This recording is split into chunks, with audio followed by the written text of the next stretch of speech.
A very good morning and welcome to AM Live. My name is Ken Mijungu and we have a show for you today, and of course it's people and politics, so you expect a lot of politics. In studio I'll be joined by Aaron Cheriot, who is the Senator for Kericho. I'll be joined by Eselisi Miu from Tongaren, Member of Parliament, Kimani Wamatangi, Senator Kiambu, and Boni Halwale, former Senator for Kakamega. They'll be joining me to speak about a lot of things, including the recent pronouncements from the a section of Rift Valley leaders. We're also going to be discussing the church donations by the Deputy President that has been defaulted, plus any other thing that they deem should be discussed this morning. So stay with us, we'll be discussing that.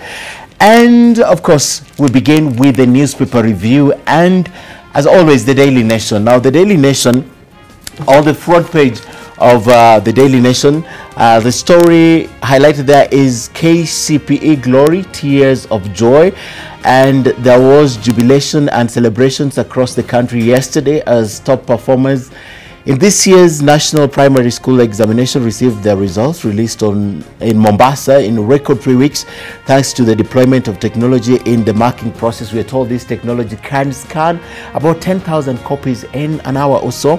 So the results were out in about 3 weeks. Private schools again rolled the roost, and an example of a private school that rolled is a Riara School, that's in Nairobi, that's in Moridaima, with 453 marks.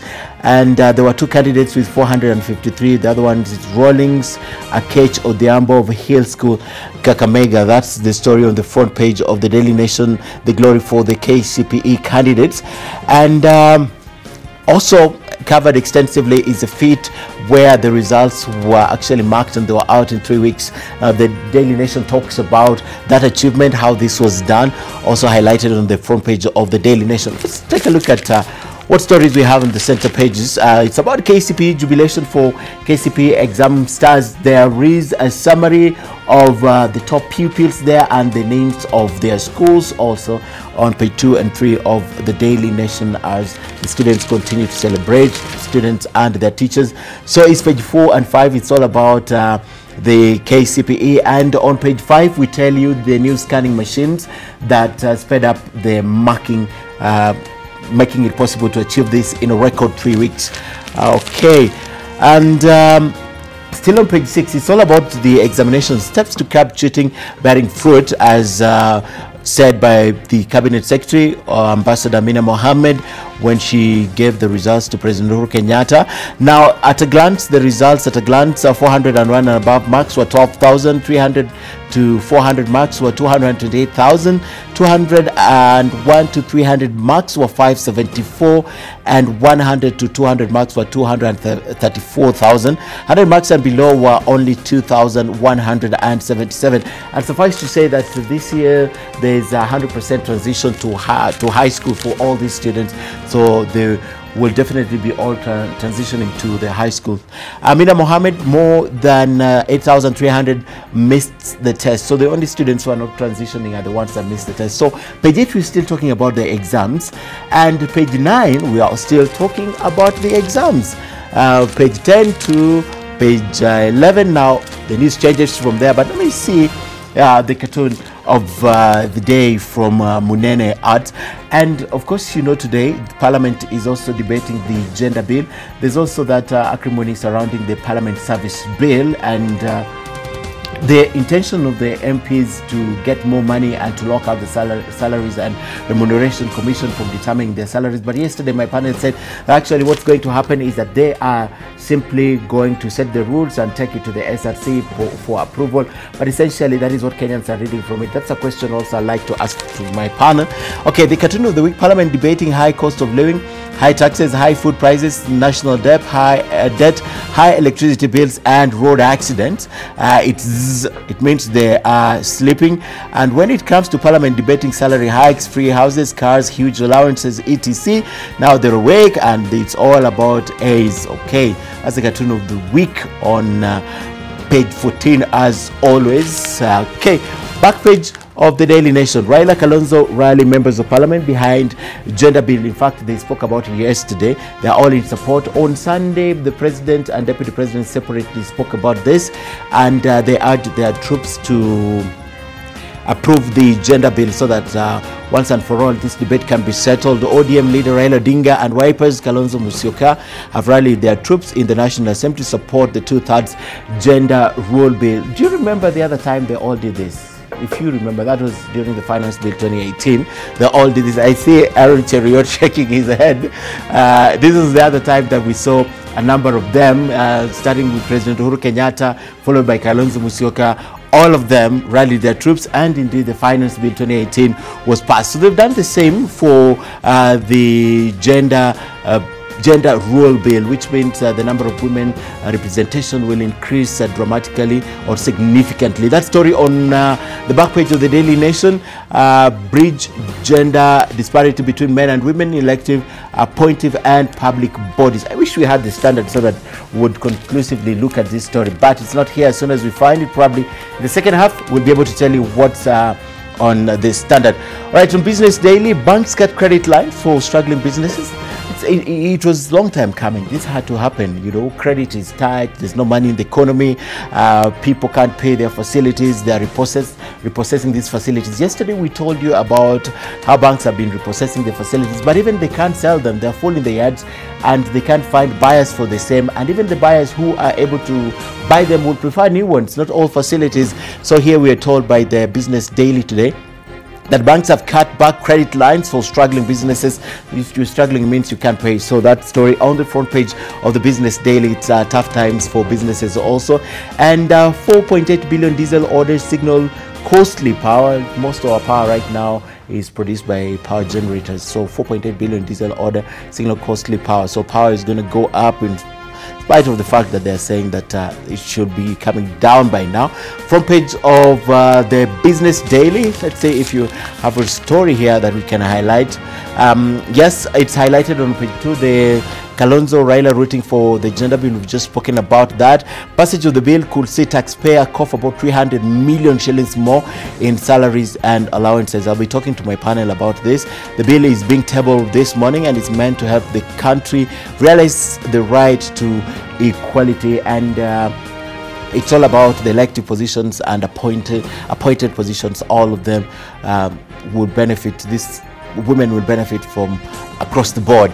Mobile phones helping detect counterfeit seeds. Read about how that's happening on the page 3 of the Business Daily. Back page, it's about Bangalore Mahindra electric cars production line. They're talking about the production line. These cars have been used extensively here in the country and the capital cities and main cities in form of transport of persons and goods. So grab a copy of the Business Daily and see what you like from the pages. Finally, I said we don't have the Star, but we're going to talk about what we have. We don't have the Standard. We're going to talk about what we have in the Star. And as expected, the top stories is about the top KCPE performers. And Kakamega's rolling Sudhiambo and Nairobi's Olive Washira. Top scores 453. Overall performance improved marginally compared to last year's. Boys did well in science, while girls performed well in languages and arts. And Form 1 selection starts on December 3rd. But remember, the Ministry of Education is saying that it's 100% transition, at least for everyone who did these exams, and none of the 9 papers were leaked, which is remarkable. They've done a remarkable thing, and they're also talking about 50% of all candidates who sat the exam scored 200 marks and above out of a possible 500. That story on the front page of the Star. Unwanted pregnancies, new report says 20% of the teens engage in unprotected sex. Page 10 of the Star. It's a debate that has been going on, in fact, since the examination began, with many of the young girls getting pregnant. Some gave birth during the exam period, some have not, but quite a number of them with Narok. And I think another county leading, I can't remember, but Narok County had over 30 girls who were pregnant and had given birth during the exam time. All right, Page 2 of the Star, TSC dismisses Amura's tutor in cleanup drive. CEO Macharia says they will weed out rogue educators in January, that's in a month's time.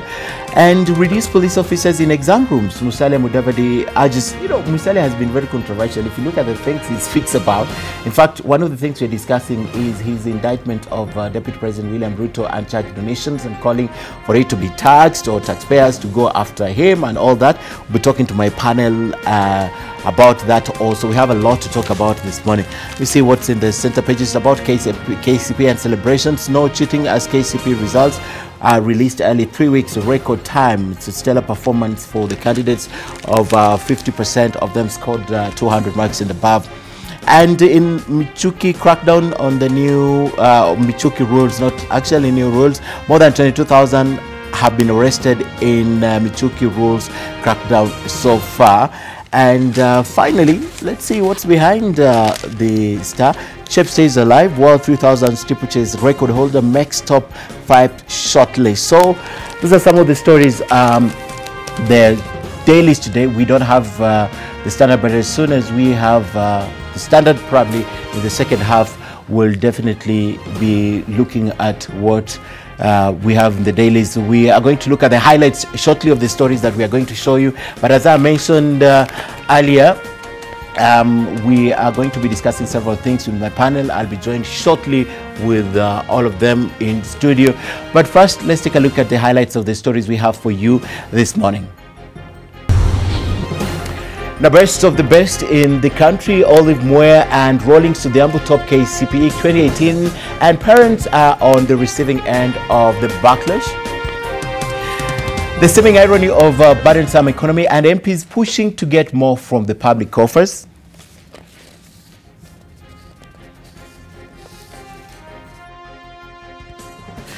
And of course, we'll be discussing about the Rift Valley members of Parliament, a section of them defending Deputy President William Ruto. But first, let's take a look at some of these top stories. Now, 2 candidates tied at the top, each scoring 453 marks out of a possible 500 in the 2018 Kenya Certificate of Primary Education Examination results. Now, Education Cabinet Secretary Amina Mohamed noted that there was great improvement this year, with 12,273 candidates scoring at least 400 marks. NTV's education reporter Sharon Baranga with those details. It is the earliest results for the Kenya Certificate of Primary Education Examination are being released, and this time the news comes with great tidings. There has been an improvement in the performance this year compared to last year. In 2018, 12,273 candidates scored 400 and above, which makes 1.17%. Last year, 9,826 candidates managed 400 marks and above. This year, the top student with special needs had 446 marks and 7 others had 400 and above. This year, the top candidate scored 453 marks. So we had 2 candidates that scored 453 marks. I'm happy to note that the number of candidates scoring 400 and above marks in 2018 has shot up significantly, a clear indicator that the number of quality grades is rising. Over 50% of candidates had 250 marks and above, with 236,750 pupils falling in the bracket of 1 to 200 marks out of 500. The Ministry of Education announced that none of the 9 examination papers the candidates sat for leaked. However, the Teachers Service Commission is in the process of undertaking disciplinary action against teachers who allegedly tried to aid cheating in the national examinations. Are excited? While those who conducted themselves well will be recommended for the head of state commendation. We always say there will always be the flip side. We shall also be instituting disciplinary action on 26 teachers found to have abetted exam irregularities during the KCPE exam season. This examination has been credible.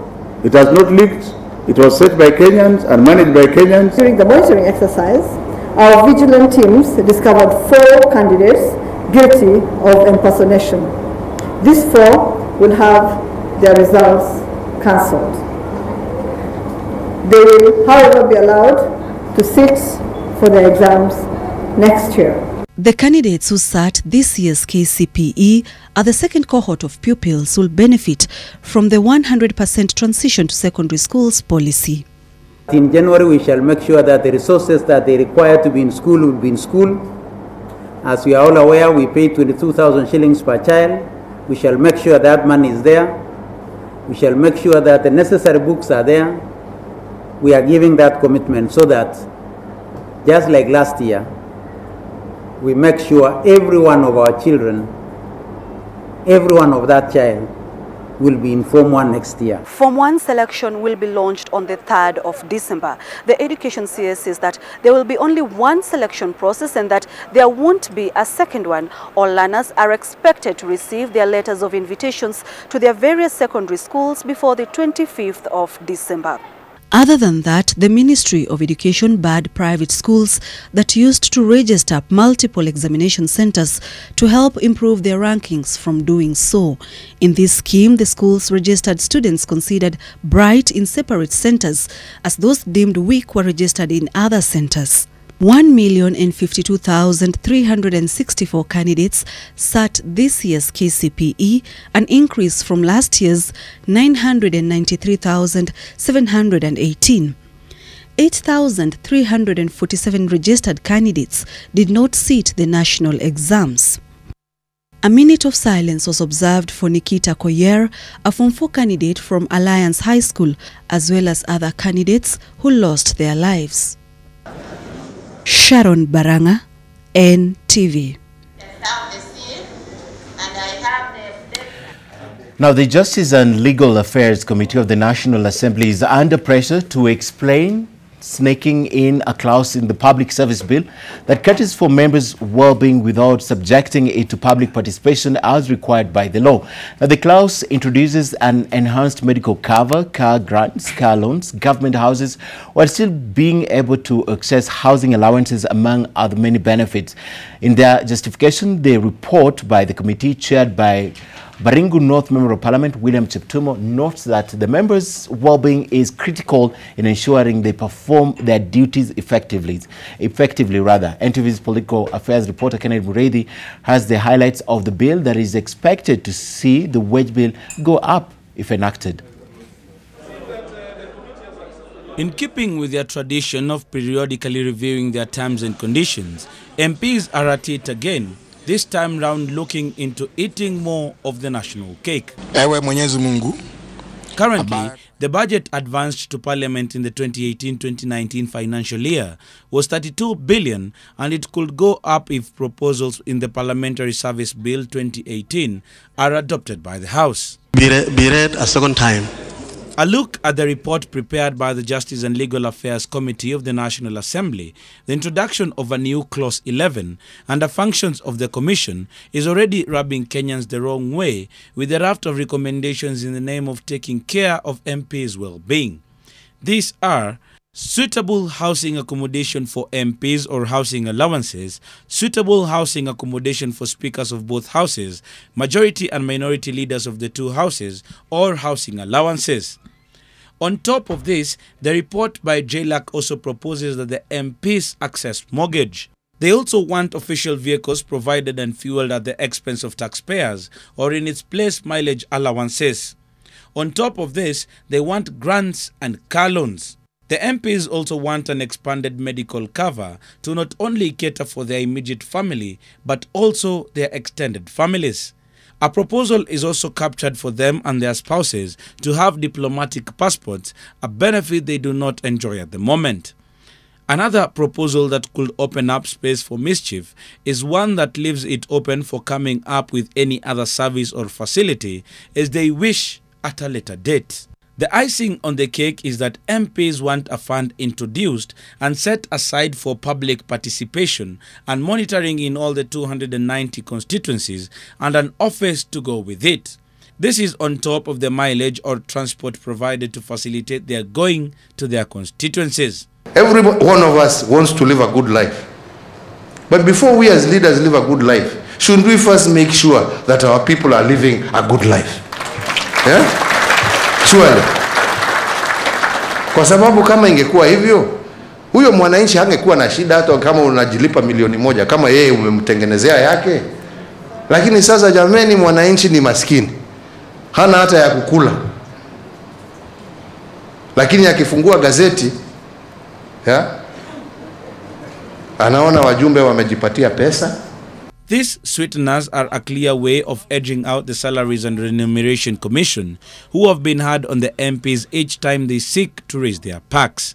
The committee, in preparing its report, argues that it made comparisons to other jurisdictions before it made its final report. Kennedy Muredhi, NTV. Right, now to the story that will open our discussion this morning. And as I mentioned, we already have in studio Aaron Cheruiyot, who is the senator for the county of Kericho. We have Eseli Simiyu, the member of parliament for Tongaren, Kimani Wamatangi, the senator for Kiambu County, and Boni Halwele, former senator for Kakamega County. They're joining me shortly to speak about this story and a lot more coming up. Now, a group of Rift Valley members of parliament allied to the Deputy President William Ruto have hit back at their counterparts who this weekend, or in the past weekend, accused Deputy President William Ruto of being responsible for the trouble facing the maize farmers. Now, responding to three of their counterparts or colleagues from their region who have been branded as rebels, the MPs accused them of being guns for hire, and they have threatened to unmask this alleged paymaster or their alleged paymasters should they continue to politicize and trivialize the issues facing the farmers. Olive Barrows now reports.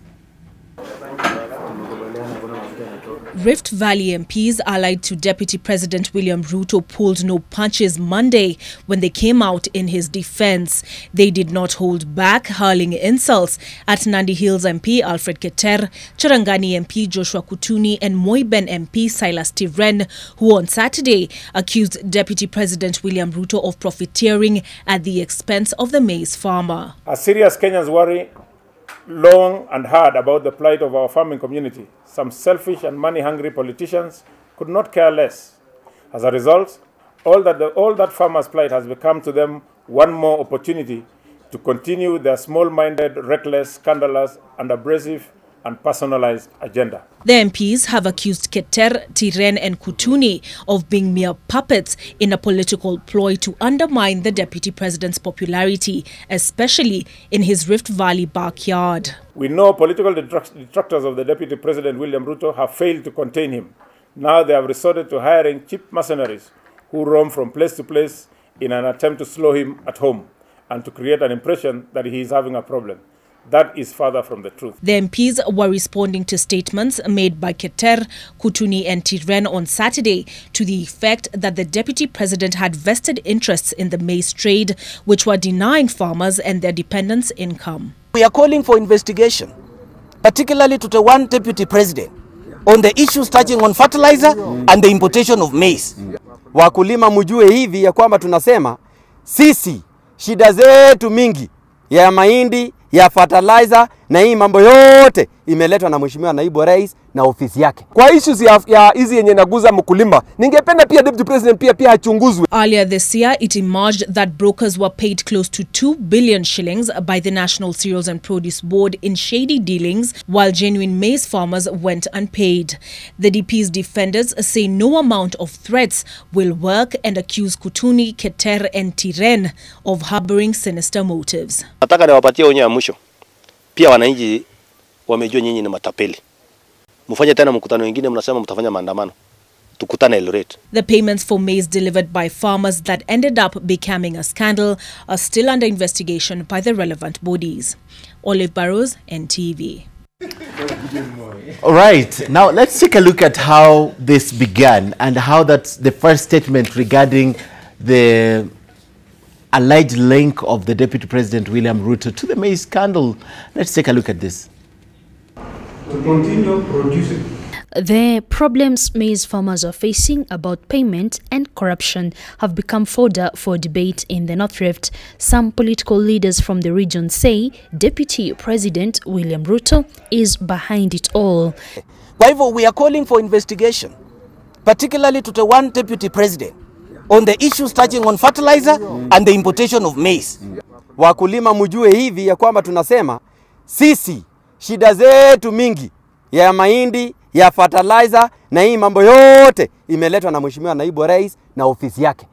Tunataka ofisi yake ichunguzwe. So mimi nataka nichukue nafasi hii kusema kwa issues ya hizi yenye naguza mkulima, ningependa pia Deputy President pia achunguzwe. In a press conference in Eldoret town held after meeting farmers representatives from the North Rift counties, the leaders further accused the Deputy President of complicity in the misappropriation of funds at NCPB, where money was paid to cartels at the expense of farmers.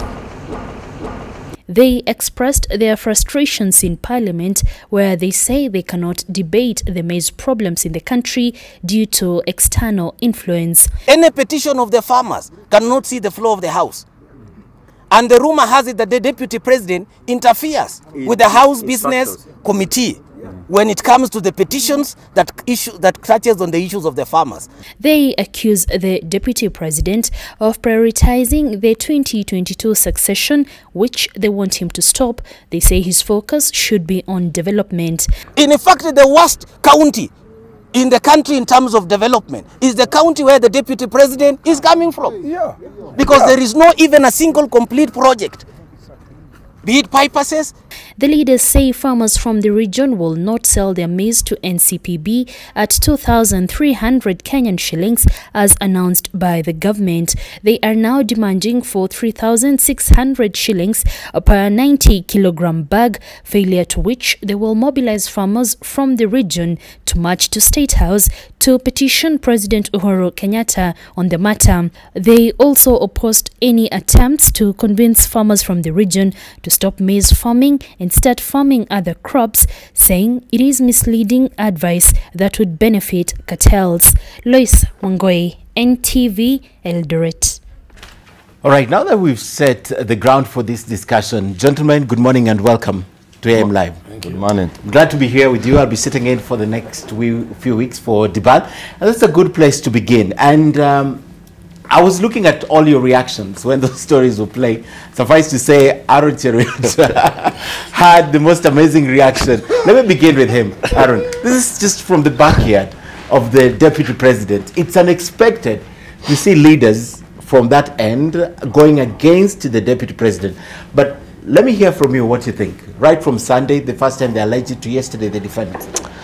You know what, first of all, Ken, I'd like to say good morning, then quickly follow it up by congratulating the students who did well in the KCPE exams. We were here a few weeks ago and wished them well. Glad to see that the exam period has lapsed with tremendous success, how it was organized and everything about it. I'd also wish to say to those kids who maybe seemingly feel that they haven't done well enough, that it is not the end of life. You can still package yourself and go on and succeed.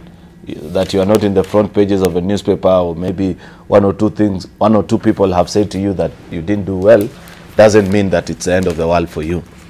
Back to this particular story, Ken, you know, whenever leaders go out to engage wananchi, they must be having an end in mind, because leaders are supposed to be providers of solution and not public mourners, such that you go for an engagement meeting and the people are crying and saying we have this particular challenge, then you find a leader also joining in and saying, oh yeah, we know there's this particular problem. The question that the public keeps on asking us is, what is it that you're doing about it as a leader?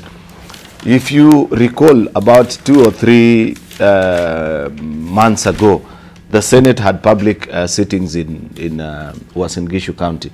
And one of the issues that the committees of the Senate listened to were petitions from farmers. And you saw the infamous clips that were going around about farmers raising their complaints and that kind of a thing. That report is now a document and property of the House. It's about to be tabled. I have seen the draft report, because it's being worked on by a select committee from the Senate, led by, I think, Senator Wetangula and Senator Professor Kamar. I have seen copies of the draft and the proposals that they are making to try and streamline the challenges, particularly in the maize sector.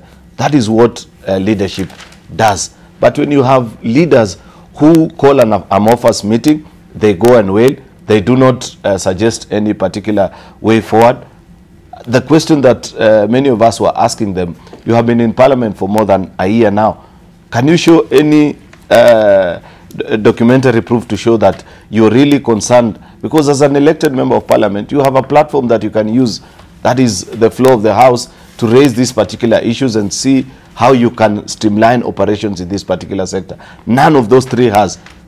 The gentleman that you showed before that reading that particular statement is called Caleb Kositany, has a bill that is live on the floor of the House that is about to be debated about the challenges in this sector and what he proposes to be done, you know, in this particular sector. Therefore, what you are doing, you're calling out the bluff on an emerging trend, particularly with leaders who are more keen on making money out of the challenges that the common man continues to face, other than addressing the root cause of the problem. I saw this last time, and I don't know if you were in that meeting, Boni Halwale, but I remember when we had the sugar crisis a few weeks back, I had one of the members from Western Kenya reading almost the same riot act with what you were reading to our colleagues at a public function, because he reminded them that on the day the sugar report was being debated in the House, out of the about 50 MPs from Western Kenya,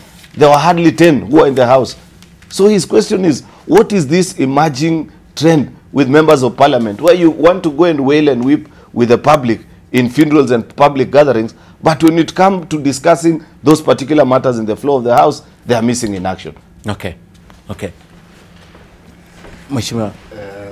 Let me also add my voice to congratulating the students who have done well in their KCPE, and also alert Kenyans that we are actually facing a very difficult future.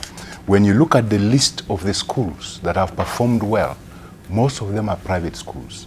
So what we are saying is that the common mwananchi whose child goes to public schools is actually endangered. This is dangerous for our education system, and we need to look at it carefully. On this issue of what the Honorable Skutuni and the rest are saying, well, they have been called that they have maybe they have a paymaster who has paid them to say what they are saying. But no, they usually say that even when a madman talks, please listen. They might have a message. The truth of the matter is that the farmer in this country has been mistreated. The farmer in this country has been mistreated under the watch of the government. When you find the maize industry, the agricultural maize industry collapsing, when you find the sugarcane industry collapsing under the watch of this very government, and we know that there are cartels behind this collapse, why aren't we facing this fact? Well, they seem to think that the Deputy President is involved. Wherever they have, if they have any evidence, they should table it. But I would say that they are alerting us to a problem in this country. And remember, this country has now got oil, and we are actually discovering several minerals. If we go on this way and allow our agriculture industry to collapse, then we start importing all the foodstuffs because we love all the minerals. Then we are headed for trouble. You cannot run a country that way. I would say that I would call out the government and say that they have failed to take care of the farmer. Okay. Because if they don't take care of the farmer, like when they say that the subsidized fertilizer is only for the subsistence farmers, not the big farmers, then we are losing track. Go to the West, all their farmers are subsidized completely. I think what we need to do is find out this fertilizer subsidy, has it been benefiting certain individuals at the expense of the country? That's one thing that we need to look at.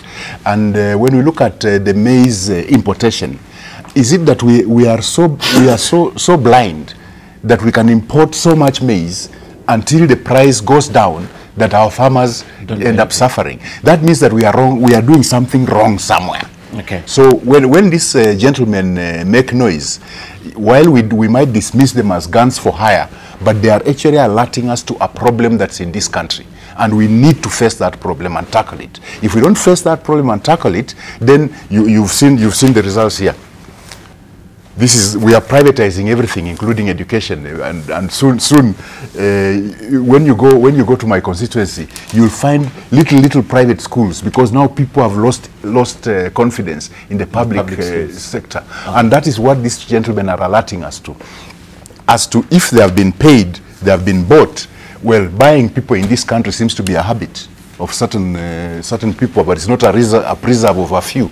Many people can also buy. I think that's what's happening. Okay, so all right. If there's anything that these gentlemen have been in the last year, since they were de-whipped, since their positions were taken away from them from the committees as chairman of various committees, is consistent. If there's anything they've spoken about for the last 1 year, I have heard and I've covered, is this issue about the scandals, the maize scandal, the sugarcane scandal, issues in agriculture. They felt that they were denied those positions, yes, because the powers that be wanted compliant people in those positions so they don't expose these what's scandals. Happening in the same. And the truth of the matter is, some people actually try to put these things under the mat. Okay. You know? They sort of sweep them under the mat, okay, so that it doesn't really get exposed on the floor of the House. Okay. And in case it does get to the floor of the House, you find various shenanigans like what happened with the sugar scandal report. Yes, the first time and the second. Let me speak to Bonnie. The same thing. These gentlemen, they've been very consistent. They've been speaking about this. Does it make a difference right now that they've expressly mentioned the Deputy President? Yes, I agree with you that we've been following these members of parliament right from the time they had problems of being de-whipped. But more importantly, this is a study, if we should so say, of how not to handle a scandal of this caliber.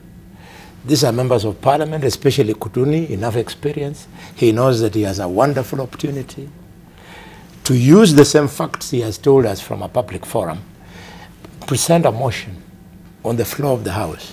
He can even move a motion of impeachment in the Deputy President, and using that opportunity advance his case so that he can carry the country along.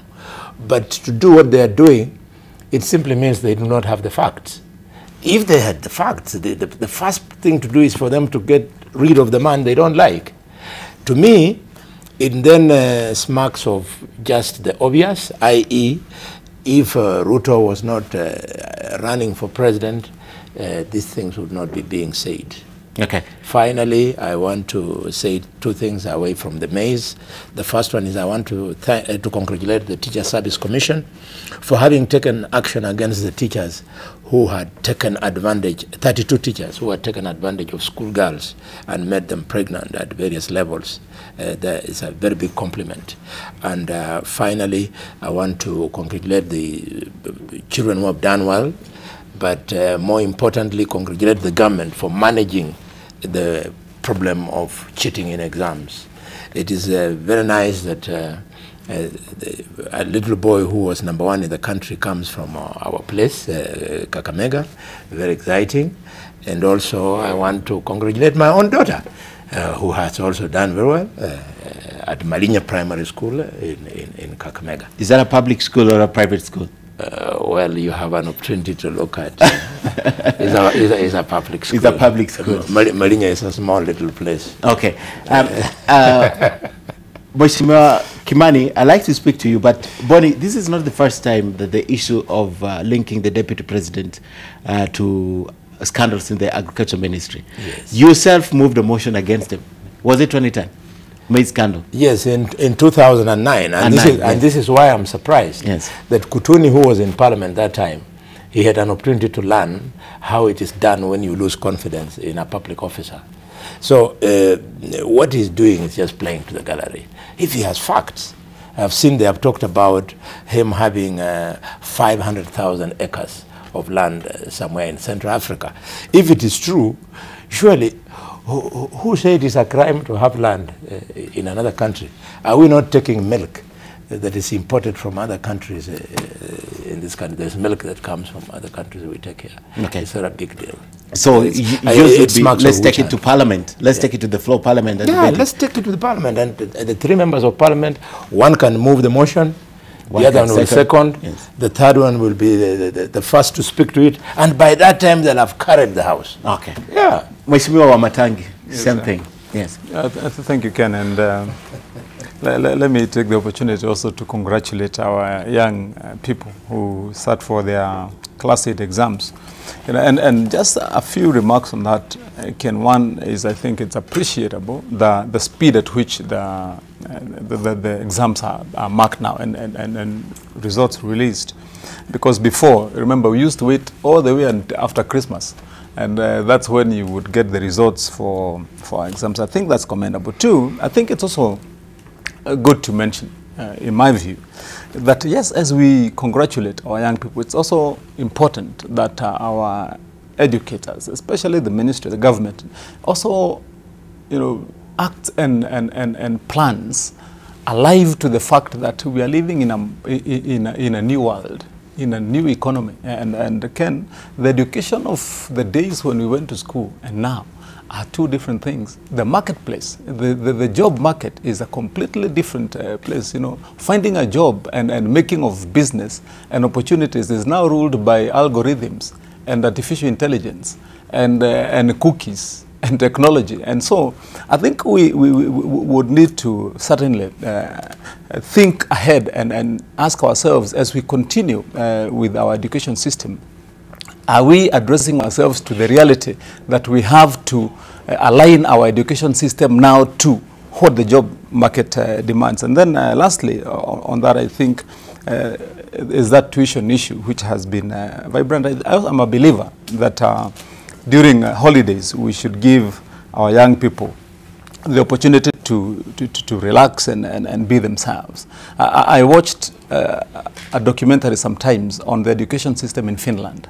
And Finland is said to be the one country in the world that has the best education system. And when they were interviewing the teachers and educators in Finland, all of them were consistent in one thing, that we let the children be children. Teach them what you have to teach them, but give them more latitude and open space to learn themselves on what they should be. And I think those are some of good examples that we should learn from.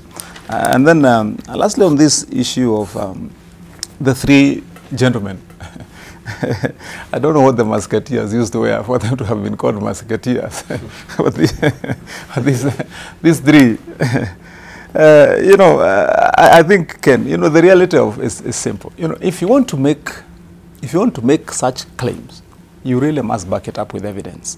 Because, especially when you're a politician, because the line between political camaraderie and fact is very thin.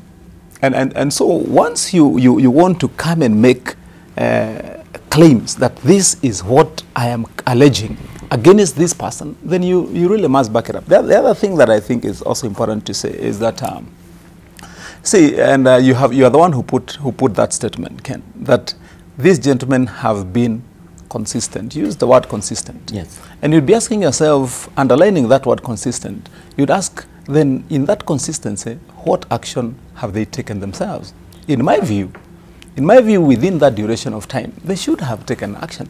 Action, that is intended then to make real those claims. Because, if I'm a parliamentarian, and for example, you saw like what we did with the Ruaraka land report, you saw what we have done with the many other cases.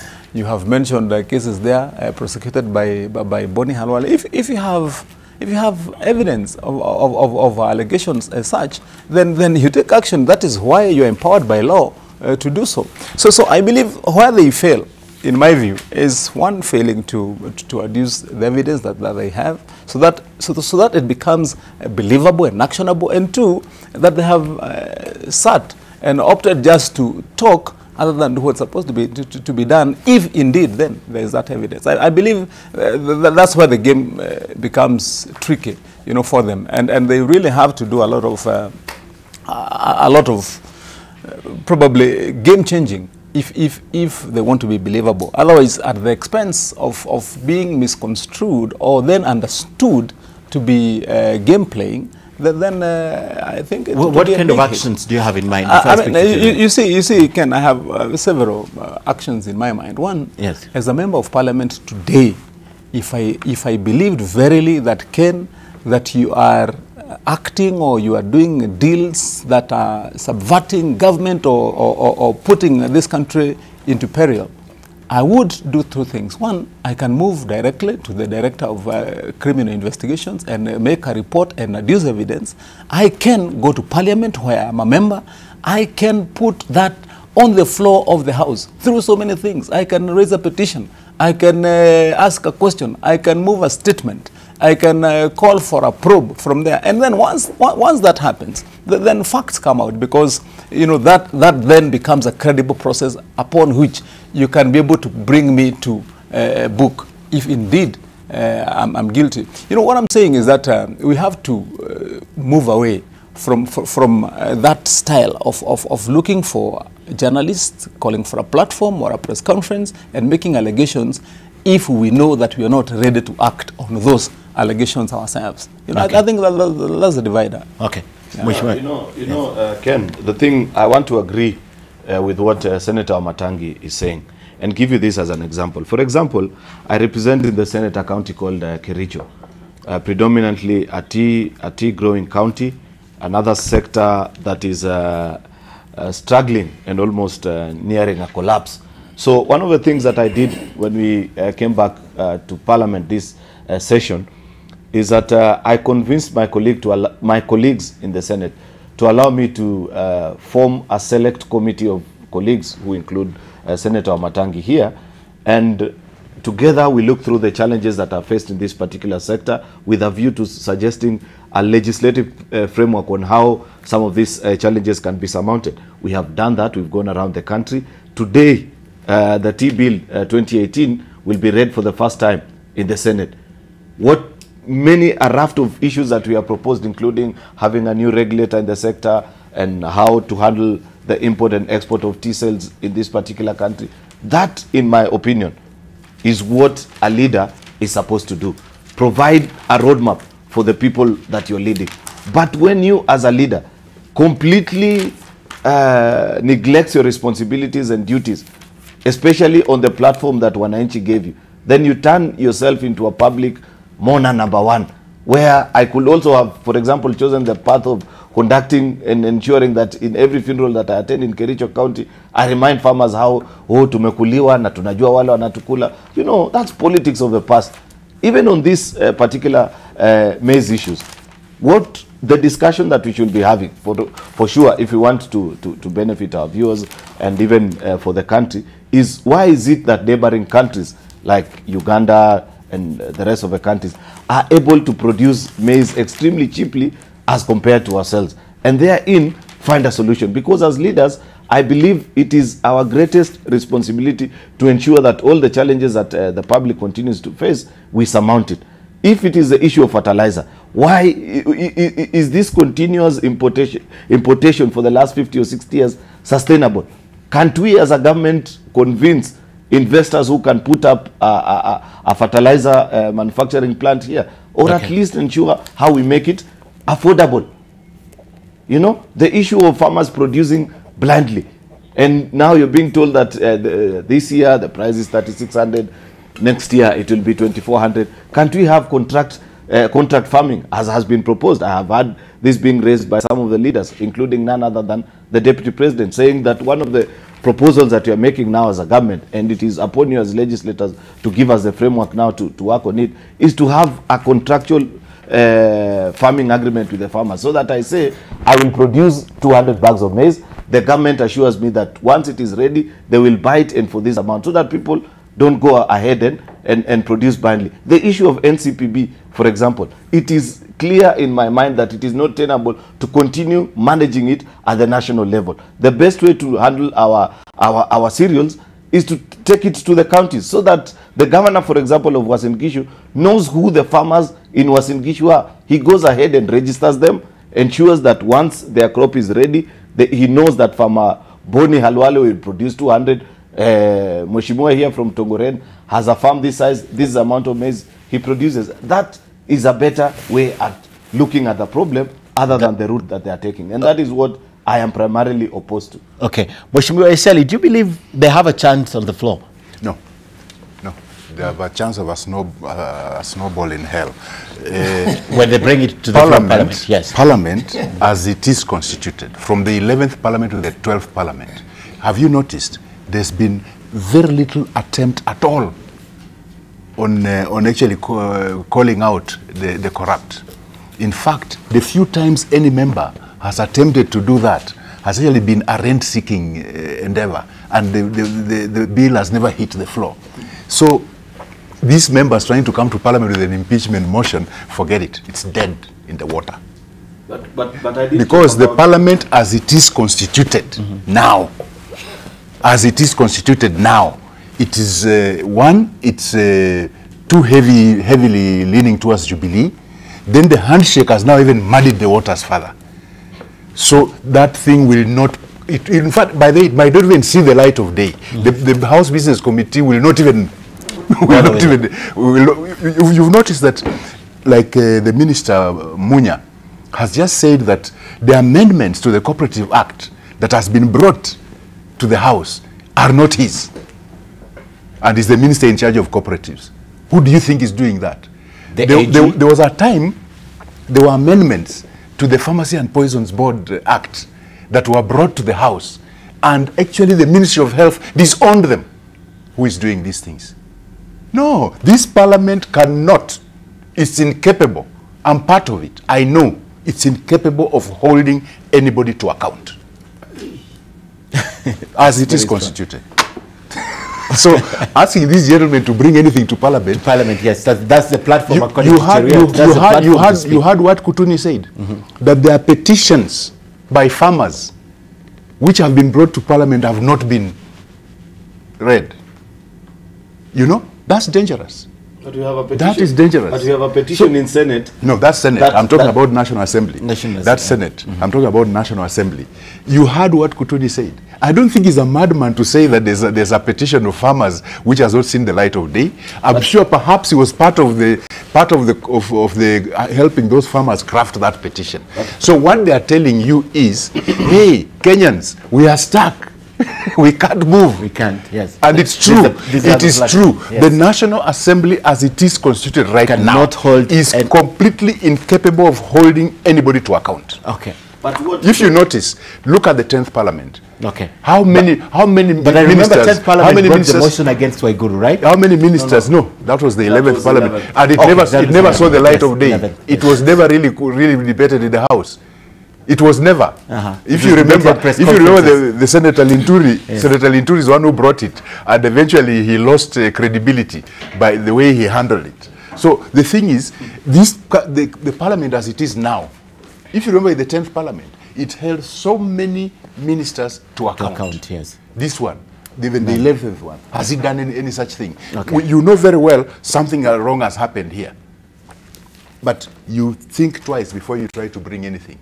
Because the way it is there, with the Jubilee heavy whatever presence, anything that appears to imply that whatever a minister of Jubilee has done anything wrong will be fought so hard, and most of the times they just sweep them under the carpet. Okay. That Parliament is incapable. I'm part of it, and I'm telling you. Okay. Can I hear from Bonnie, then I come to you? Just 10 seconds before you go, Bonnie. Okay. I just wanted to say there's a difference in what I'm saying with what Mheshimiwa Eseli is saying. Because my proposal is, what is it that you have tabled as a solution? He appears to be more keen on the politics part of it, trying to impeach people and lay blame on a particular person. That will still be going and marching around the wall of Jericho, expecting it to fall in this day and age. What I am proposing, and I think with good reason, I do not think, while Mheshimiwa Eseli appears to be passing a serious indictment on his colleagues in the National Assembly, it is not very clear in my mind that if you suggest a very clear roadmap to saving the challenges that are being faced by the agricultural sector wholesomely, be it for sugar, maize, or for anything, that anybody in their right mind will rise to oppose it. But when you're obsessed with personalities, trying to, you know, they're bound to be interested, and it gets a bit murky. That's the difference. That's what I want to speak about next from the break. But let me hear from Bonnie, if it's personal or not. Bonnie. No, I am hoping that the Speaker of the National Assembly was listening to those remarks, but not necessarily the remarks by Kutuni. Okay. If it is true that petitions are being killed in the National Assembly, Muturi must release a very immediate statement, because it's a matter of grave national concern. The process of a petition finding itself on the floor of the House rests 100% with the office of the Speaker. So, is Kutuni saying that the Speaker's office is not functional, or that the Speaker's office has been compromised? We need that Muturi comes out and explains, because we don't want our petitions to disappear. The process of navigating a petition rests not with members of Parliament, but with the office of the clerk, office of the Speaker. Okay. Okay, I'd like to take a break at this point. When we come back, what I want to talk about, because it's increasingly looking like this is going personal, and I'd like to know how to pick your minds on the fact that it looks a little personal, especially the fact that it's been consistent and it's been from 3 particular individuals. From the first time they raised the issue of being de-whipped, to the time they raised the sugarcane issue, to the time they raised the maize issue, until on Sunday. It looks increasingly personal. So that's what I want to talk about when we come back. And of course, AM Live continues right here. We still have a lot to discuss, including the church donation. It looks as though the Deputy President William Ruto is on the radar of these members of Parliament. And just over the weekend, we had Musalia Mudavadi talking about it. And he also purported to say that probably he should also give to the taxpayers, to the exchequer first, before donating these monies around the country. And he even cautioned the churches. We are going to play those sound bites when we come back. And lastly, we'll also speak about the Parliamentary Service Bill that is supposed to cost the taxpayers more. And for good measure, gentlemen, I think we should speak about a little bit about the gender bill, which is supposed to be debated today. And the president and all the other top leaders have put their weight behind it. And it's possible it's going to pass today. Right. We're coming back with my panel right after this short break. Stay with us.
All right, welcome back to AM Live. My name is Ken Mijungu. With me in studio is Kiambu Senator, that's Kimani Wamatangi. We have Kericho Senator Aaron Cheruyot. We have Tongeren Member of Parliament, Eseli Simiu, and former Kakamega Senator Boni Halwale sitting with me in studio. We're talking about a lot of things, but let's end the discussion on the Maize scandal, the link to the Deputy President, with only one question. Gentlemen, do you think this is personal?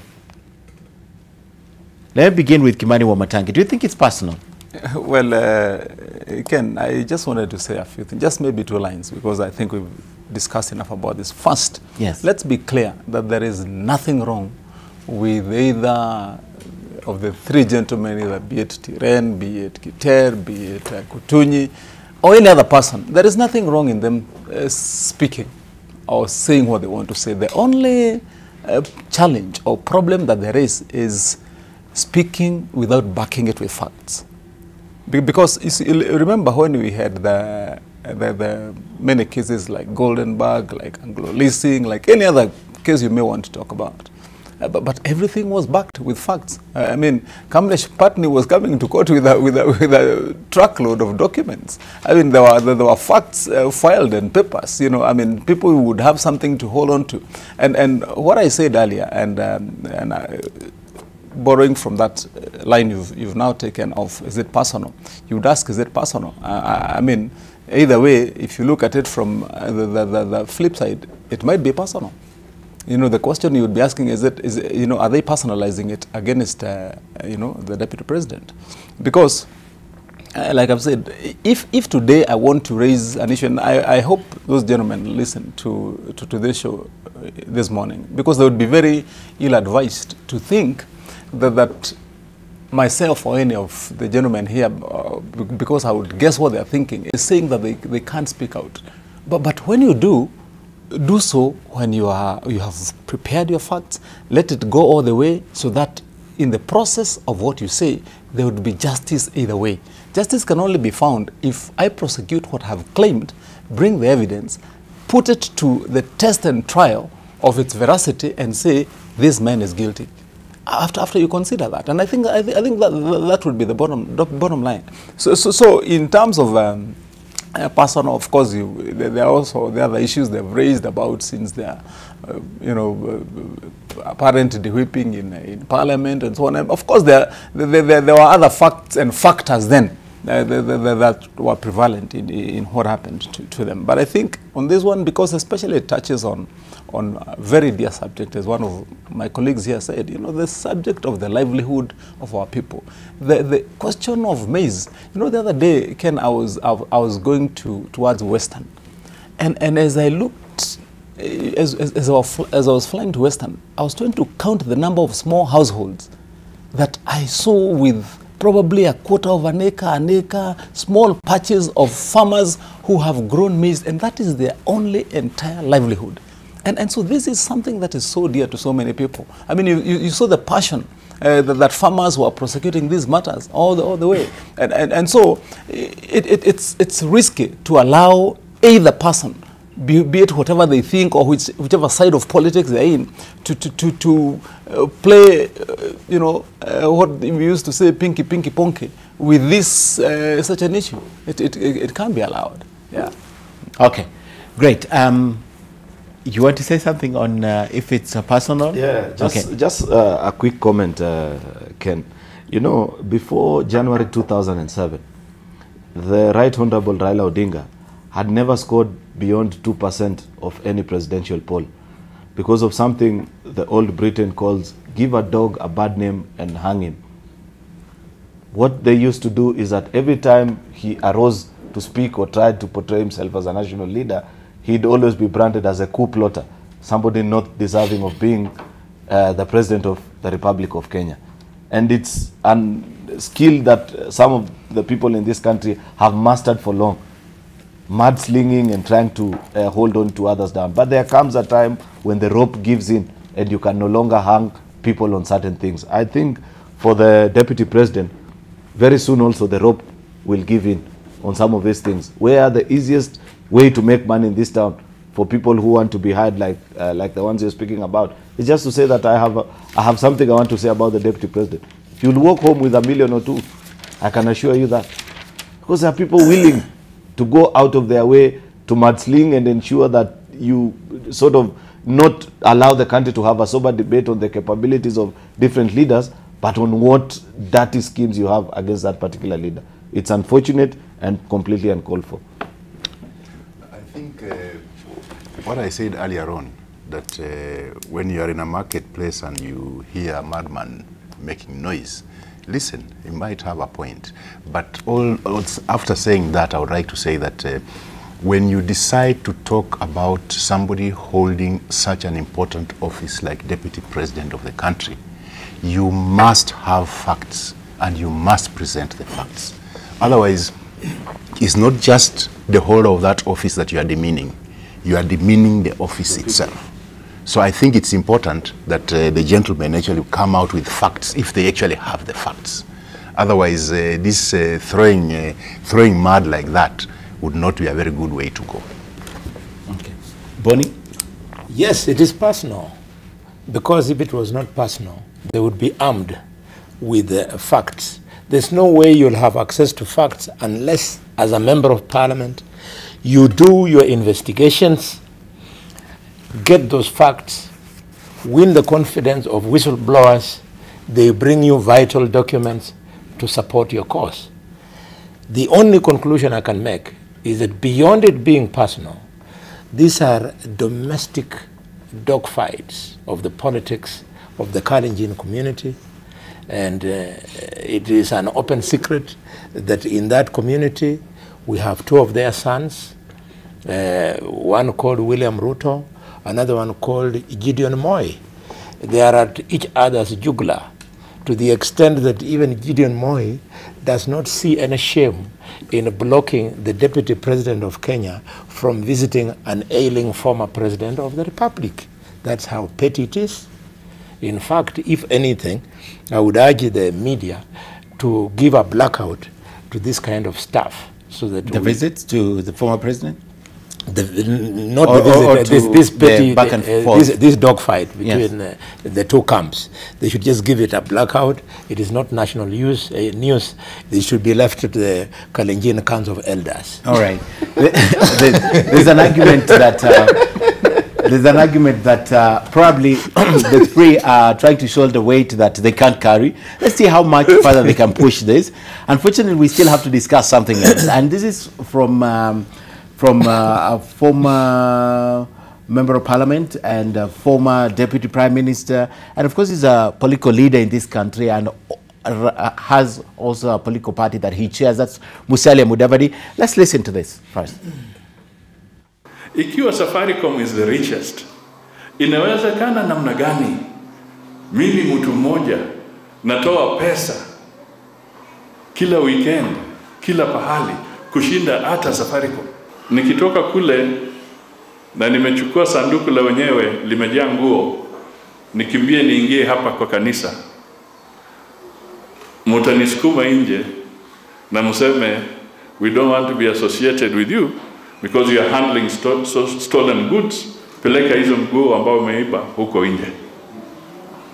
Je, nikikuja na briefcase imejaa pesa, mtanifukuza?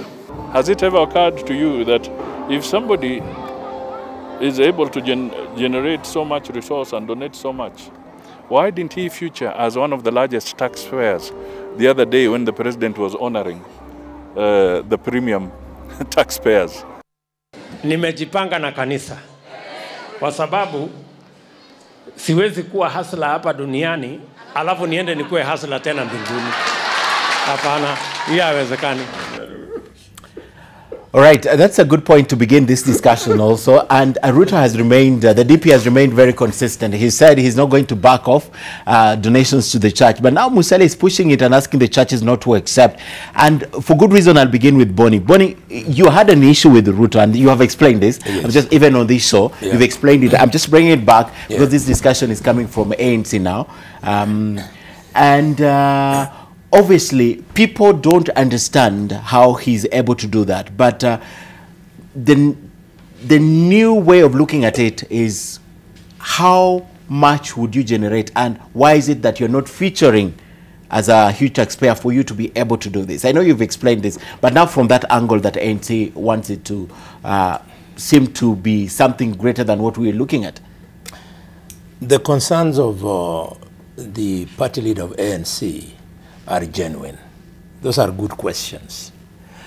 But if they were being asked by somebody else, for example, being asked by Boni Khadwar, it would be understandable. In his case, I'm afraid I read more of political fever in his stomach, to the extent that obviously Ruto is his competitor, and it is concerning him that through those Harambee donations, Ruto might be finding his way into the hearts of the voters. Okay. So to me, he's raising it as a personal concern, that how can I contain this guy? But he's not the only one who's raised it, Bonnie. Can I? Who can help me to stop this guy? Because if he continues this way, and the whole of Western. Yes, he leaves me with no chance. If he was responding by giving his own clean money, if Ruto's money is dirty, it would make sense. So I would urge him, for every dirty money that he thinks Ruto is giving, he should be seen to give his clean money. Okay, but even Harambee was outlawed a few years ago, if I remember. Public officers are not supposed to go for this donation. But let me hear from Miseli. You know, Harambee is a very good thing. In fact, it's a uniquely Kenyan thing. And it has helped with hospital bills. It has helped in very many spheres. But Harambee can also be abused. And Harambee can also be a driver of corruption. These are facts that we all know. And yes, you are right, the law does not allow public servants to get into that. And we also know that Harambee is not a substitute for actual development. So yes, you can use Harambee to warm your way into people's hearts. And that's one of the ones I'd say abusing Harambee. To use it to purportedly warm your way into people's hearts. So I think Musalia has a point. And even if they are competitors, then why not? Why shouldn't he say his bit? He should say his bit. And I think he has a point. Because if Safaricom Foundation, which gets money from Safaricom, the company, is unable to give that kind of money, and yet is the richest company in this country, I think it's good to compare, and actually he's right. What are the tax records like? Because if to be able to give that kind of money, it means you are generating a very huge amount of money, and that should also be reflected at Times Towers. Okay. If it's not reflected at Times Towers, so these are valid questions really. And what beats me in this country is that every time we make a step forward, we do two backwards. So we end up getting nowhere. I think this is something that we really need to look at, this Harambee matter. This Harambee matter is something that, while it's helpful, but I think we need to regulate it. We need to regulate it and also have it in such a way that, like the philanthropists who give, Manu Chandare is very rich, he gives but not that way. He goes and maybe builds something in a hospital, something that helps the community, you know. So we say, okay, churches, we want to build churches. And I would say that for us Christians, we are very aware, although we don't want to say it, that a number of churches are personal business enterprises of those individuals. So if you are looking at it as a way of going to heaven, no. We should do what Kagame did in Rwanda. Some of those churches will not get you to heaven. Those are just personal family enterprises. Okay. And I think this particular issue that Musalia has raised, many will be uncomfortable with it, but he has said the truth. I think he's coming of age in politics. I think it's good he started hitting out. Otherwise, he's been too calm, and people have been thinking that he's too nice. So I think it's, even the way he put it was too nice. I think he should be more hard-hitting. I think he was too nice. Aaron, does it concern you also? Yeah, first of all, I think this is the second time I'm seeing Musalia raise this, though he doesn't appear to mention anyone particularly. Of course, good reason is that you can deduce using deductive reasoning who he's talking about, because I saw him raise this during the funeral of Kalonzo Musyoka's dad, and also now that he raised it on Sunday. You know, in the arrest of there are salient issues about what he's discussing, about the need for us to consider those who are giving this amount and to establish the source. But the way in which he's going about it, I agree with Boni Alwale that these are political fevers. He's feeling the heat, and therefore, because he feels that he cannot match up, he wants to sort of divert attention, because he's one of all, he's being mischievous and he's lying. Who said that as a taxpayer, the only way, for example, even for me personally, the only way for you to know how much tax I've paid is to check my individual personal tax record? I mean, people have businesses. They don't pay taxes in their name. They pay taxes using their other businesses. Therefore, for him to carry out that allegation, that is misleading, especially as a former finance minister. He knows he's lying.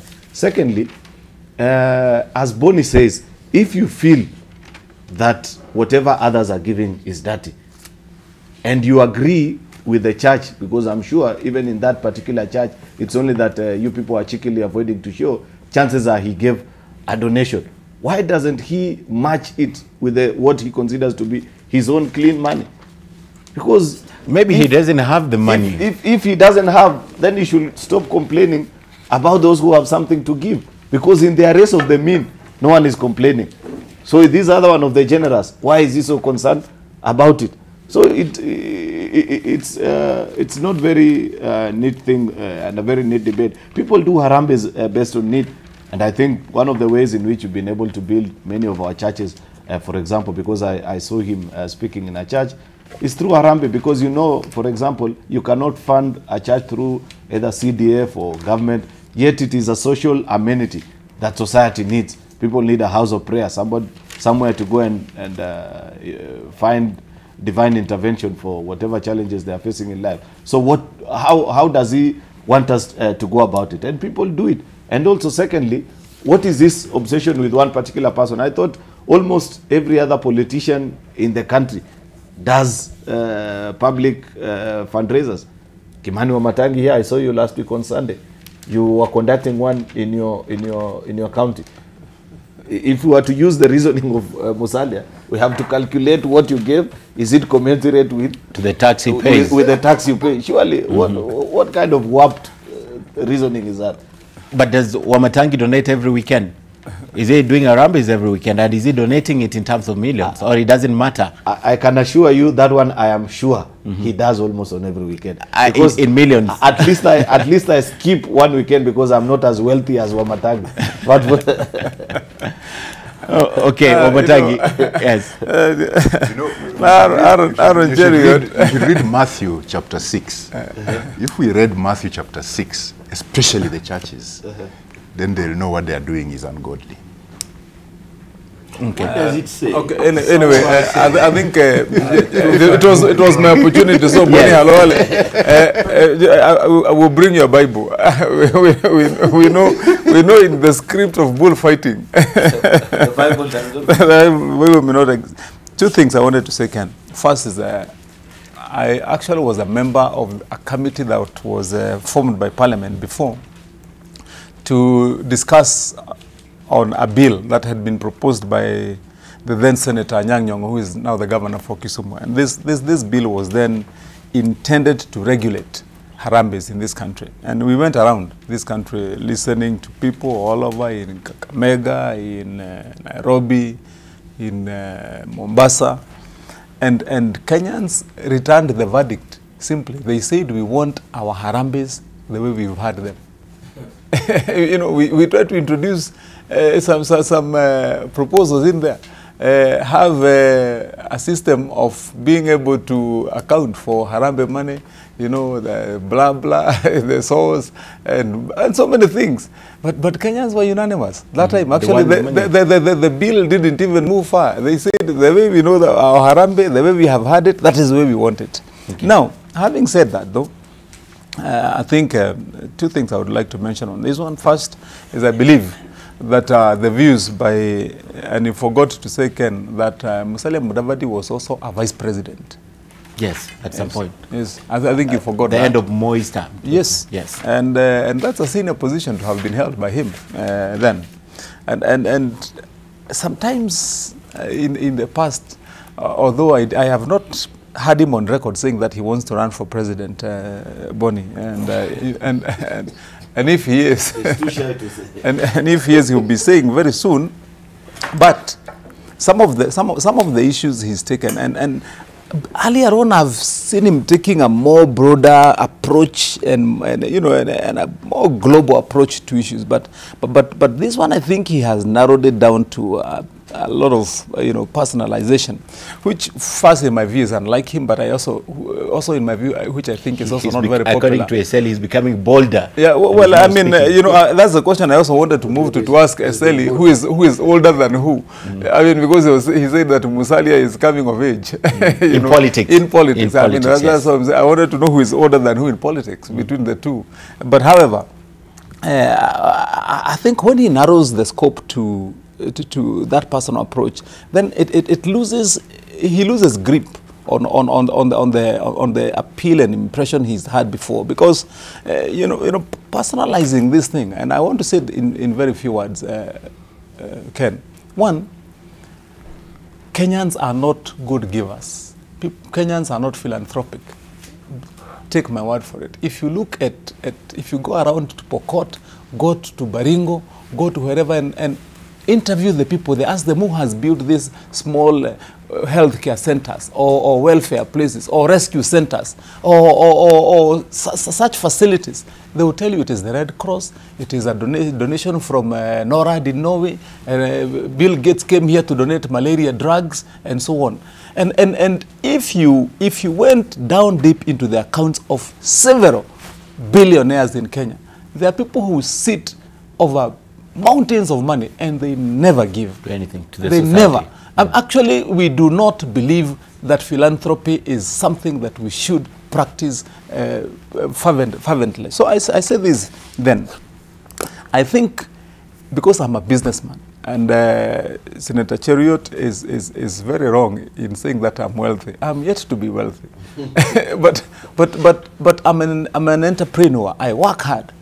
I have done business for many years, and I choose to do one thing personally through my Wamatangi Foundation. I choose to give, and Ken, for avoidance of doubt, I give every weekend, I give every day, and I give what I have, just like that Bible verse, and you can read that to Boni Halwale when you get that Bible of that Samaritan woman who gave no matter how little, but all they had. So you see, in this concept of giving, you give what you have got. In business, Ken, you cannot judge somebody by what you see in them. There are people here who are so plain looking, yet they sit on billions. And let me tell you one thing, and I'm not going to try to be an advocate for the deputy president. I can't even attempt to be his advocate on this one, because I don't know his internal workings and his businesses. But I can tell you one thing I know. There are so many people in this country who are 10 times, 100 times more richer than he is. But they don't give. Including that Muslim. Now, and I'm not politicizing mine. I'm being factual about what I know happens. So when it comes to somebody choosing to give, and you judge him by probably what he has given, there could be many things you do not know about that person. I mean, we do business, Ken, that we do not either pronounce, that we do not show, we do not project. You have other sources of income. There are people who are smart entrepreneurs, so you can have your incomes without people saying. And lastly, because there was that comparison with Safaricom, I think the distinction is in the format in which you choose to give. If you come to my county in Kiambu, in a place called Gatondo North, Safaricom Foundation came and put up a center of excellence, a huge one, worth billions, and we are very proud of it. Very good. And actually it was commissioned the other day by His Excellency the President. Now, that is their way of giving. You couldn't quantify, or probably you may not quantify how much they've invested in there. But so many people are going to benefit from that institution so many years over, and definitely it's valuable. Now, if you choose to give through probably your daily donations or weekly donations or to churches like I do, I run community vans in 12 sub-counties in Kiambu daily to give free service to people. I fuel, I do everything, I pay drivers, I run schools that educate young people who are from poor families in IT courses, and they don't pay a penny. I look for money to do that for them. I donate tanks. That's why I'm called Wamatangi. But for me, that spirit lives. That if I get, then I have to give. And that's the only way I can get more. So I was making that case, Ken, so that, you know, in the blanket condemnation, there are people who are spirited differently. And maybe we could be looking at, I'm not saying we are, I said we could. So that people should not misconstrue that I'm trying to make a useless or a stupid, defense. But I know that there are people who can't avoid to give. Okay. Yeah. Okay. Before Bonnie you speak, he mentioned Matthew 6, right? Yes. I got it. Matthew 6:2, right? Yes. Matthew 6:2 says, so when you give to the needy, do not announce it with trumpets, as the hypocrites do in the synagogues and on the streets, to be honored by others. Truly I tell you, they have received their reward in full. But when you give it to the needy, do not let your left hand know what your right hand is doing, so that your giving may be in secret. Then your Father who sees what is done in secret will reward you. I think that's what he wanted to do. But he wanted to speak. I just wanted to say something which to me I think is starting to burn me. Hypocrisy. Hypocrisy. Any practicing politician of whatever standard knows that you cannot run away from charity. It is so vicious that when you wake up in your home on an ordinary day in the village and you are an MP, you are unlikely to have less than 100 people in the compound. And they all come with genuine little things. Mm-hmm. So you respond to that charity. By the way, since the ANC leader has chosen to handle it this way, could he tell me, if donations are bad, how come? I don't think he said donations are bad. Can I? No. He didn't say donations are bad. Okay, finish then I'll talk. No, yeah, finish. Okay.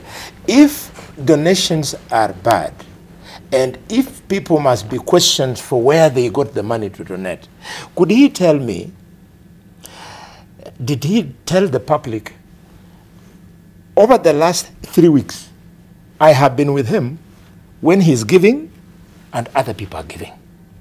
We were with him in Kakamega, in a fundraising for the victims of the Fort Tenant. He gave money.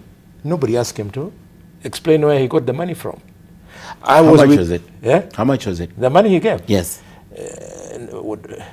Yes, that donation in Kakamega. He gave 100,000. Okay.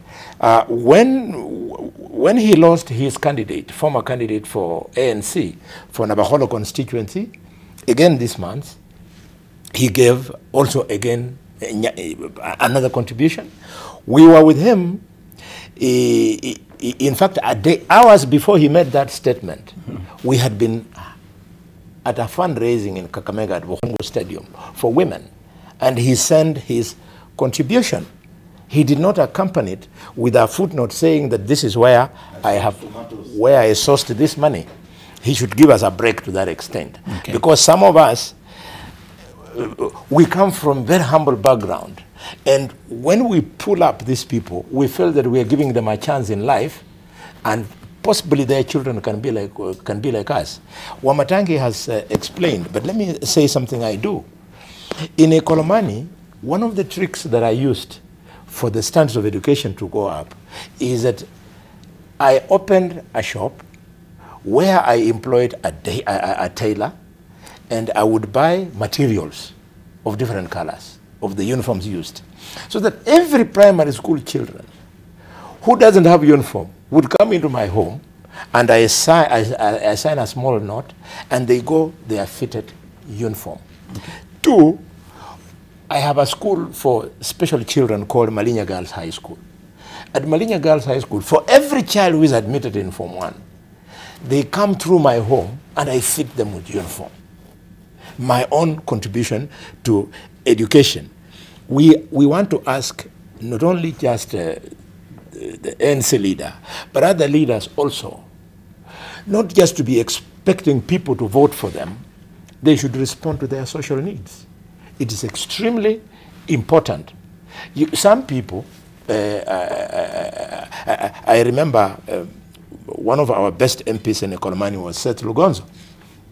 In Seth Lugonzo's home, they used to cook breakfast, and the children would pass through Seth Lugonzo's home to take porridge as they go to school.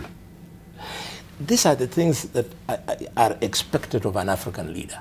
We are not practicing leadership in Europe, or are we practicing leadership in privileged societies? Okay. Yeah. I think you can justify this or rubbish it, condemn it, either way.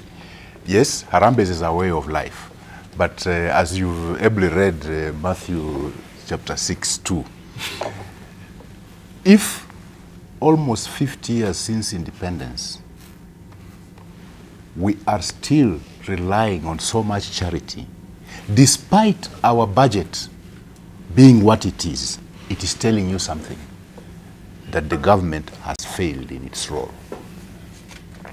If the dependence on charity is still this high, despite the growing, so-called growing economy, so-called growing GDP, blah, blah, blah, blah, it tells you we've misplaced priorities. So this issue of Harambees, especially this time, there are so many, not as they used to be, there are so many now, because once Kenyans see the top leadership is into Harambees, they will also follow the same route, because the top leadership is into Harambees. During Kibaki's time, when they were not so much into Harambees, the citizens also reduced the Harambee situation. But then, okay, then CDF came around, which actually elevated some of the needs because of bursaries and so on and so forth. But what I want to say is, if at this day and age, we are still relying so much on charity, it means that our poverty levels are actually growing, they are not reducing, despite our budget growing. Okay. That means the government has misplaced priorities. Otherwise, the reliance on charity should be reducing. And perhaps, let's look at the Safaricom model that Wamatangi just said, Senator Wamatangi just said. Look at the Chandaria Foundation model of charity. The Safaricom Foundation actually built for me a full-fledged theater at a hospital in Tongaren constituency. Operation theater, fully fledged. That's Safaricom Foundation.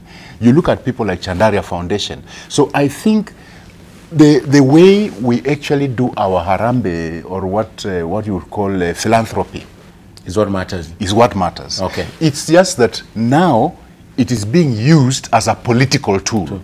That's the unfortunate thing about it. Because once we decide to use it as a political tool, yes, then what we are saying, that for you to ascend to high office, you must have such an astronomical amount of money. Okay. Because if we follow his argument that perhaps Musalia is feeling the heat because the DP is giving so much money, which he is unable to give, then what we are saying is, for you to ascend to that high office, you must have so much money that you are giving every time. While that is not to say that Harambees are bad. No. It's just the way we go about it. I think let's accept that the government has failed in its role, that the poverty levels have continued going up, so it has made an opening for charity to thrive, and of course, those who misuse charity, that opportunity, the opportunists who misuse charity, as by Matthew chapter 6, are thriving. The other argument as you speak, Mheshimiwa Senator, is that as a politician, especially you backyard, you don't present opportunities that grow people, right? You don't do large-scale sort of opportunities that benefit a lot of people, if it's school needed or hospitals or such. So what it means then is you take the little money you have and mesmerize people with. So you impoverish them so much that they have to depend on you as a cycle. I know of a political leader in this country who's been accused of impoverishing his people so much as to make them dependent on him. So that's another way of looking at him, so that they always have to come back to you for donations all the time, because you don't want to do lump sum, you don't want to do a center, you don't want to do a hospital, you don't want, and yet it's possible at the end of the day. Well, that forms that's a good basis for us to examine the claims, for example, by Eseli, that to emancipate a society, you need the government. And therefore, to find a society that is struggling as the one that you're discussing or the one that you lead, then it tells you that, one, you need government, or two, a strong cooperation. If you try the route that you're suggesting, it's possible, but how much can you do as an individual? Even these Harambees that we are discussing and we are talking about, it is not that once they are done, it completely sorts of that particular problem, but you're only trying to stop, or you only do as much as you can as an individual. Therefore, what you're saying is not any different from what we are pushing. Those of us who say the spirit of giving, there's absolutely nothing wrong with it. I just want to take an issue with Eseli, because he appears to be keen on Matthew 6. You know, Eseli, don't make the classic mistake that drunkards make of reading one verse in the Bible and running away with it, where it says that drink wine and make merry. Therefore, they go and drink the whole night and say that it is a Bible. You know, you have to read the Bible wholesomely. It's indeed the same Bible that tells us in Acts chapter 20, verse 35, that the Lord, it is more blessed to give than to receive. The same Bible tells us in 2 Corinthians 9:16 that the Lord loves a cheerful giver. So you cannot just extrapolate a particular. Does it say the Lord loves a cheerful giver? Does it say the giver is on shore? No, my friend. The thing is, you're forgetting one thing. No, the thing is, it's not saying that it should be on shore. Matangi has just told you that apart from Harambees, he does other charitable things, which he doesn't do in public. Yeah. I want to believe that for the same leader, the other things he does, the only reason why you get to know about the Harambee is that the Harambee is a public thing. And how it is organized, that you come and say, from Boni Alwale, he has given us 50,000, but there's a difference. There's a 5,000. There's a difference when you tell me, enda panga Harambee nitakuja. Is that what happened? Just as I conclude. One chip in, yeah. One chip in. Enda panga Harambee nitakuja. It's also important for people to know that when you are in leadership, you are better placed to mobilize resources. Meaning, for example, I can arrive at a Harambee with a lot of money, not necessarily my own money. Being a leader, I can tell Wamatangi that there is a needy cause in Kakamega which I'm going to attend this weekend, and Wamatangi will gladly give me whatever he has. Let me give you, for example, an example of when there is a disaster. You see people arrive with blankets and all manner of things, food and so on.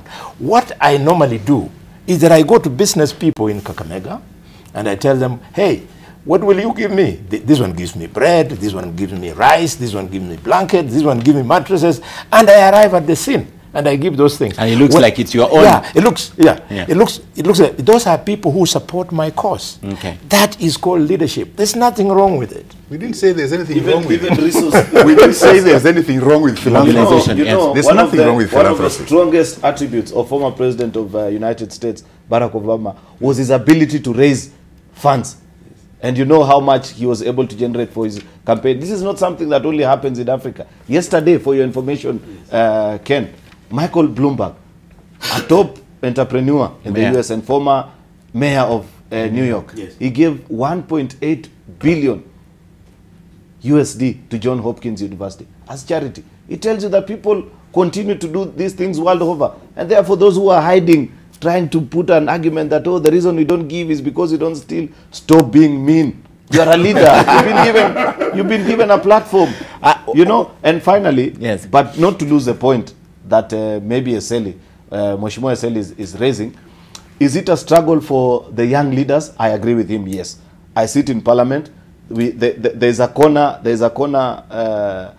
in Parliament that is now infamously known as a frustration square, where you find members of Parliament taking the tea that we sign for and lunch.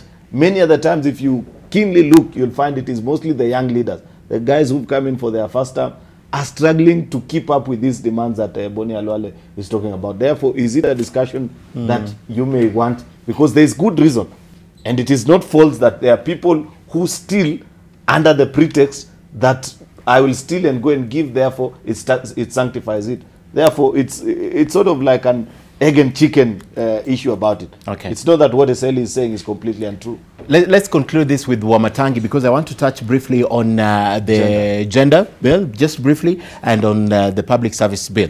Wamatangi. Yes, Ken, I am not a proponent of that as a country, that we should be keen on building a welfare nation or a welfare system where people are dependent on either handouts or being given free either money, resources, without having to either work or pay for them. That kind of system never works.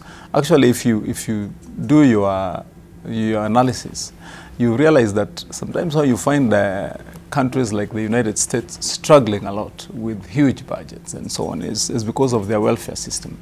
And if you compare a nation like that maybe with other countries, for example like Singapore, which have chosen to introduce a system where you are supported but you work for what you get. I think those two systems work differently. But that does not mean that we should not support causes, for example, and I put that in captions under philanthropy, because it is noble, it is good.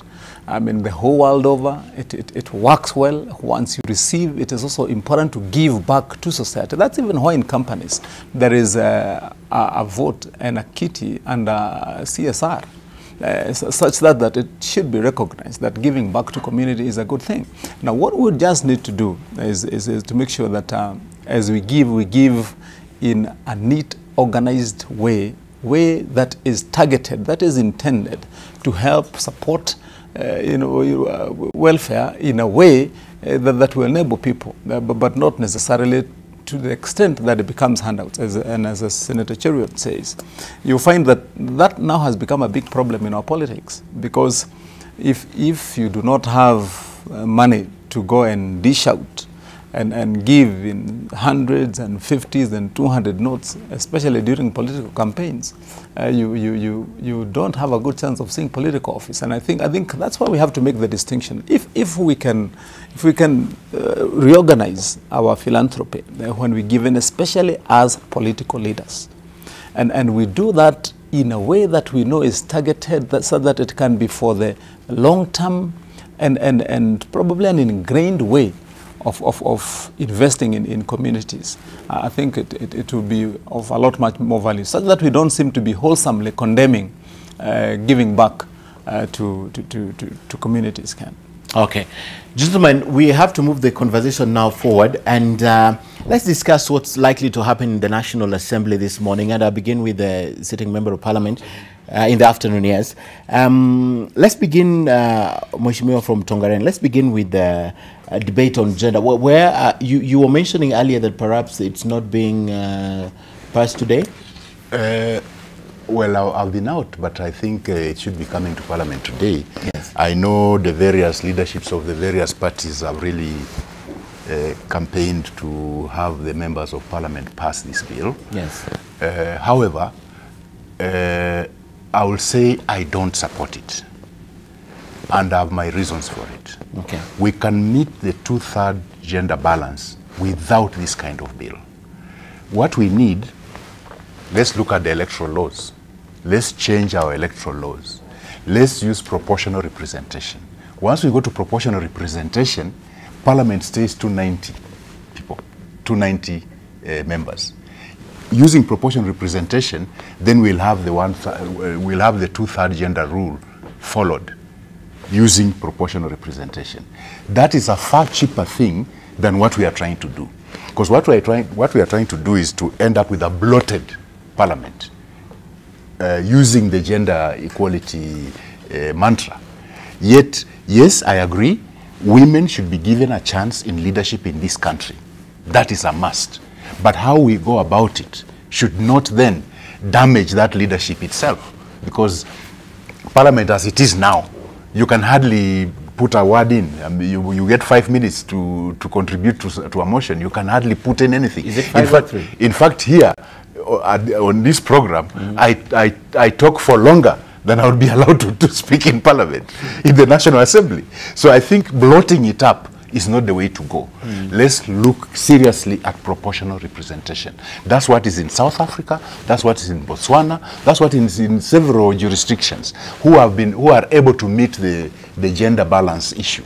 So I think, yes, we must have women in leadership, we must have women in politics, but that kind of thing of increasing bloating Parliament is not the way to go. It's not the way so to go. I support having the two-third gender rule met, both in elective and appointive positions, but not this way. Okay. Rwanda, you're going far. Even Rwanda has achieved it. I think 2 years ago, Rwanda achieved 50-50. But remember, Rwanda is a dictatorship. It's different. No, but just... No, it's wrong for us to compare ourselves to Rwanda. Rwanda is a dictatorship. If Kagame says he wants that parliament to have only women, they will be all women. Yeah. But in government, these are appointed positions, and they're 50-50. Yes, appointed positions. Yes. They did not necessarily having a law, but just... Even the new prime minister in Ethiopia is also trying that in appointive positions. Yes, appointive, now, yes. If we start with appointive positions, that will be good. But generally, the clamor has been representation in the various either county assemblies, National Assembly, Senate, and so on. I think we can actually reduce the numbers and still meet the gender rule if we seriously look at proportional representation as our electoral system. If we go that way, we will not increase the cost. All right, gentlemen, we don't have a lot of time, so we'll make very short comments. Let me go to Bonnie. Yes, on the same thing. It's being debated finally this afternoon. Yeah, it shouldn't bother members of parliament that they are going to have many women after they pass this law, because also within the same constitution, Eseli, you remember there's a sunset clause. There was no sunset clause. Now is when they are trying to put a sunset clause. Yes. The sunset clause had been removed in Naivasha. Yes. So it wasn't there. In the bill now, but now they are trying to put it. Yes. But you see, so your point is still right, Bonnie. So I want to make my point. Yeah. So because on the same vehicle you are carrying the sunset clause, it therefore means it is not going to be there forever. Yes. From experience, and we've been around for a while in politics, we have seen young women, once they are nominated, they organize their finances. Now when they go to run for a seat, they win. They win. Yeah. Diambo is there. Milo Diambo, Cecily Barire, and many others. Yeah. Having just congratulated my daughter for passing exam yesterday, how can I also not want to have a world that gives equal opportunity to my boys and my girls? Do you have a problem with women? No. If you remember, I've said, I think you weren't listening.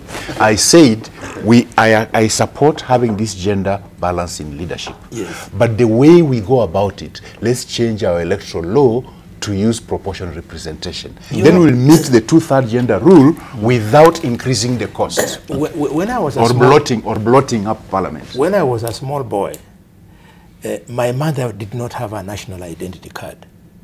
And for her to receive money through the post office from my father, who was working in Fort Hall, now called Muranga, she had to go to the chief to write her a letter to take to the post office for her to get the money. And all it needed was for government to say, let women have identity cards.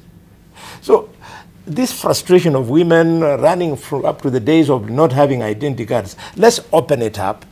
Life is such that things like water, which finds its own level, the competition between our boys and girls in future will also find its own level. At one time, you will find this. There's a balance. There's a balance. Okay. Just open up. We shall not die of women being in parliament. Who cares? Even if they go there, and Aseli, they don't speak because the place is crowded. Who doesn't know that even during our time, you and I, when Parliament was smaller, the people who were active at that time in Parliament were not even more than 50.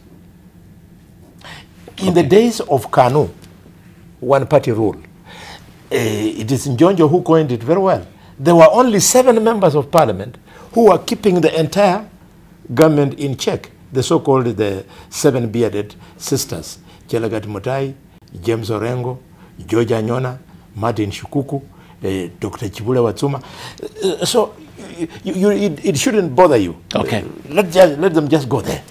Aaron. I agree with Bonnie completely. Yeah. I support the bill because, you know, there are certain statistics which if you read in this country about women and how we have disenfranchised them as a society, given that we are ordinarily a patriarchal society, then you'd realize that there are certain advances and concessions we must make as men. Are you aware, for example, Ken, that even on something so serious like land ownership, to date, only 1.5% of women in this country have a title deed to their name?